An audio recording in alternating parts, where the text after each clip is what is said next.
जीवन में भय किसने नहीं देखा। मृत्यु का भय, अपनों के चले जाने का भय, असफलता का भय, हिंसा का भय। हम जानते हैं कि इस भय या डर के कारण हमारी मति मारी जाती है, बुद्धि चकरा जाती है, हम उचित निर्णय नहीं कर पाते और अंत में जिस बात का डर होता है हम स्वयं उसे सच कर देते हैं। हम जीवन भर भय या डर से लड़ते रहते हैं, किंतु भय से छूटने का कोई उपाय नहीं मिलता। किंतु क्या हमने डर के विषय में विचार किया है?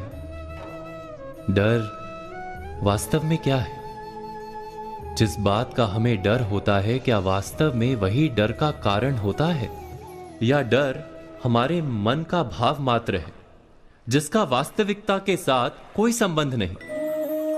डर सदा ही भविष्य से लगता है, भविष्य में कुछ अनुचित या अघटित ना हो जाए, जीवन का स्वरूप कहीं बिगड़ ना जाए, यही होता है ना डर। और भविष्य तो सदा ही अनजान रहता है, इसलिए हम कभी वास्तव में डर से छूट ही नहीं पाते, कभी निर्भय हो ही नहीं पाते। भय हमारे अज्ञान का परिणाम है, क्या ये सच नहीं? गहराई से विचार करने पर हम तुरंत ही जान पाएंगे कि हम जिस अघटित या अनुचित की चिंता में रहते हैं वैसा हमेशा तो होता ही नहीं। भविष्य का क्रम तो हमारे डर से अनजान अपने मार्ग पर चलता रहता है। भय के कारण भविष्य नहीं बदलता, केवल हमारा मन रोग से भर जाता है।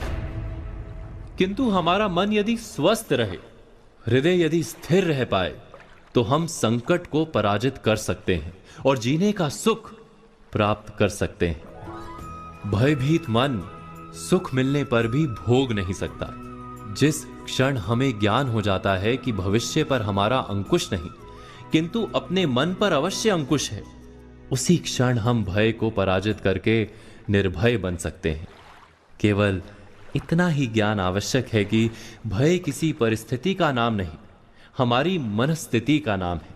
मन की दृष्टि में परिवर्तन करने से हम निर्भय हो जाते हैं। तो आज की बातों पर विचार कीजिए और आने वाले कल की प्रतीक्षा कीजिए।